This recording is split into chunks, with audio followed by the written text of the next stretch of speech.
യാ ബുനയ്യ, എന്റെ മോനെ, ഇന്നി അറാ ഫിൽ മനാം, ഞാൻ സ്വപ്നത്തിൽ ദർശിച്ചിരിക്കുന്നു, അന്നി അൽബഹ്, ഞാൻ നിന്നെ അറുക്കണമെന്നുള്ള നിർദ്ദേശം എനിക്ക് സ്വപ്നത്തിൽ ലഭിച്ചിരിക്കുന്നു.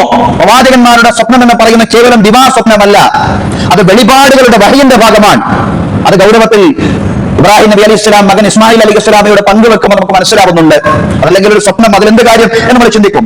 പക്ഷേ അത് കേവലം ഒരു സ്വപ്നമായിരുന്നില്ല. ഇബ്രാഹിം നബി അലൈഹി സ്വലാം അഭിമുഖീകരിക്കുന്ന വലിയ പരീക്ഷണമായിരുന്നു.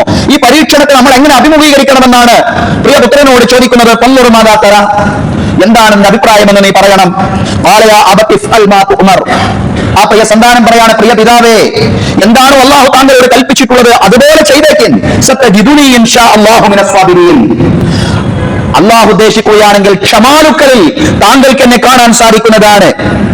അങ്ങനെ മഹാനായ പ്രവാചകൻ ഇബ്രാഹിം നബി അലൈഹിസ്സലാമയും ഇസ്മായിൽ അലൈഹിസ്സലാമയും ചേർന്ന് ഈ പരീക്ഷണത്തെ അഭിമുഖീകരിക്കുകയാണ്. ആ രംഗം ഖുർആൻ പറയുന്നുണ്ട്. ഫലമ്മാ അസ്ലമാ വതല്ലഹു ലിൽ ജബീൻ, അവർ രണ്ടുപേരും സമർപ്പിതരായപ്പോ ഇസ്മായിലിനെ നെറ്റിന്മേൽ ചെരിച്ചു കിടത്തുകയും ചെയ്തപ്പോ, യഥാർത്ഥത്തിൽ ഒരു കുഞ്ഞിനെ അറുക്കാൻ വേണ്ടിയുള്ള നിർദ്ദേശമായിരുന്നില്ല അത്. മഹാനായ പ്രവാചകൻ ഇബ്രാഹിം നബി അലൈഹിസ്സലാമയുടെ ത്യാഗസന്നദ്ധ എത്രത്തോളം ഉണ്ടെന്നോ ലോകത്തിന്റെ മുമ്പിൽ തെളിയിച്ചു കൊടുക്കുകയായിരുന്നു അല്ലാഹു. അതുകൊണ്ട് തന്നെ ആ കുഞ്ഞിനെ ചെരിച്ചു കിടത്തിയ സന്ദർഭം, നെറ്റിന്മേൽ ചെരിച്ചു കിടത്തിയ സന്ദർഭം, അല്ലാഹു പറയാണ്, നാം വിളിച്ചു, നാം ആഹ്വാനം ചെയ്തു, അയ്യാ ഇബ്രാഹിം, ഓ ഇബ്രാഹിം, അരുത് ചെയ്തേക്കരുത്. കാരണം നിശ്ചയം നീ സ്വപ്നം സാക്ഷാത്കരിച്ചിരിക്കുന്നു, യാഥാർത്ഥ്യമാക്കിയിരിക്കുന്നു. ഈ പരീക്ഷണത്തിൽ നീ വിജയിച്ചിരിക്കുന്നു. നിന്റെ അരുമ സന്താനത്തെ ഇല്ലായ്മ ചെയ്യണം എന്ന് ദൈവിക ദീനിന്റെ താല്പര്യമല്ല. നിന്റെ പരീക്ഷണത്തിന്റെ ആഴം യഥാർത്ഥത്തിൽ അതിലൂടെ എത്ര വലിയ പരീക്ഷണം അഭിമുഖീകരിച്ചാലും അള്ളാഹുവിന്റെ ഭാഗത്തു നിന്നുള്ള നിർദ്ദേശം അത് ശിരസ വഹിക്കാൻ സന്നദ്ധനാണെന്ന് സ്വജീവിതത്തിലൂടെ അങ്ങ് പ്രഖ്യാപിച്ചിരിക്കുന്ന ഇബ്രാഹിം, അത് മതി.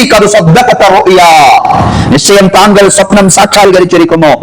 താങ്കൾക്ക് പ്രതിഫലം ലഭിക്കാനും താങ്കൾ ഉന്നതരിൽ തെരഞ്ഞെടുക്കപ്പെടാനും അത് മതി.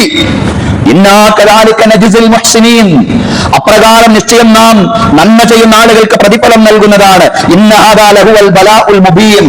നിശ്ചയം അത് വ്യക്തമായ പരീക്ഷണമാണ്. അതുകൊണ്ട് ഇസ്മായിലിന് പകരം ഒരു ഉരുവിനെ നീ സ്വീകരിച്ചു കൊള്ളുക, താങ്കൾ സ്വീകരിച്ചു കൊള്ളുക, ഒരു ബലിമൃഗത്തെ സ്വീകരിച്ചു കൊള്ളുക. അങ്ങനെ ഇബ്രാഹിം അലൈഹിസ്സലാം ഒരു ബലിമൃഗത്തെ ബലിയെടുത്തു എന്ന് നമുക്ക് കാണാൻ സാധിക്കുന്നുണ്ട്. മഹാനായ ഖുർആൻ വ്യാഖ്യാതാവ് ഇബ്നു കസീർ റഹിമഹുള്ളയെ പോലുള്ള ആളുകൾ ആ ബലിമൃഗം ഒരാടായിരുന്നുവെന്ന് വ്യാഖ്യാനിക്കുന്നുണ്ട്, വിശദീകരിക്കുന്നുണ്ട്. സഹോദരങ്ങളെ, ഇതാണ് ബലികർമ്മത്തിന്റെ ചരിത്രം എന്ന് പറയുന്നത്.